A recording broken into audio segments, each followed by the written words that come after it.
Thôi mới thôi đi mới đi.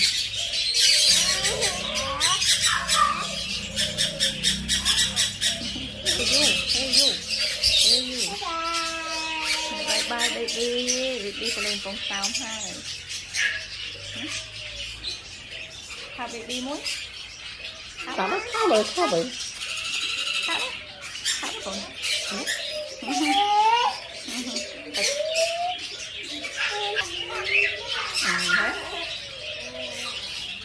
Thơm mà. Thả baby mới biết. Thả baby nữa.